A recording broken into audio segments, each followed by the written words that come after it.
murid-murid saling berpelukan dan memberi semangat antara satu sama lain, merasakan kejayaan bersama sebagai satu pasukan. Dengan setiap buku cerita yang dipamerkan, murid-murid merasakan kepuasan dan bangga dengan hasil kerja mereka di dalam kelas. Murid-murid merakam kenangan indah dengan buku cerita mereka, menunjukkan betapa mereka telah belajar dan berkembang bersama-sama.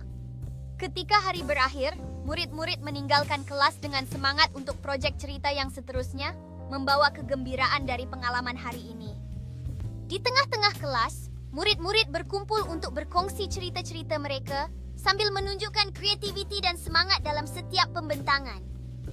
Setiap pembentangan diakhiri dengan sorakan dan tepukan dari rakan-rakan, menunjukkan betapa mereka menghargai usaha satu sama lain. Murid-murid berdiri di hadapan papan kenyataan yang penuh dengan hasil kerja mereka, merasai kepuasan setelah berkongsi cerita-cerita yang telah mereka tulis.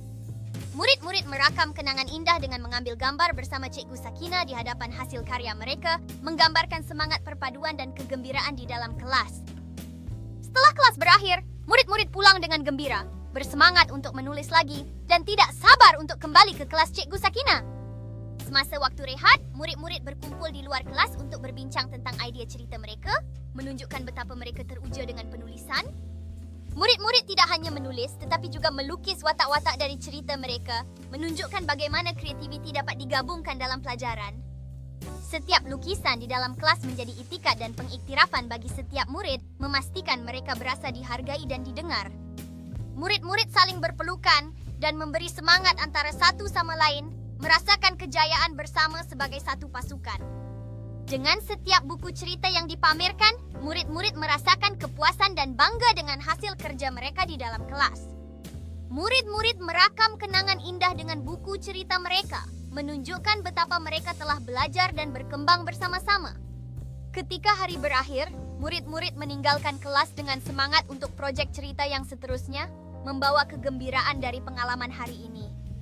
Murid-murid saling berpelukan dan memberi semangat antara satu sama lain, merasakan kejayaan bersama sebagai satu pasukan. Dengan setiap buku cerita yang dipamerkan, murid-murid merasakan kepuasan dan bangga dengan hasil kerja mereka di dalam kelas. Murid-murid merakam kenangan indah dengan buku cerita mereka, menunjukkan betapa mereka telah belajar dan berkembang bersama-sama. Ketika hari berakhir, murid-murid meninggalkan kelas dengan semangat untuk proyek cerita yang seterusnya, membawa kegembiraan dari pengalaman hari ini.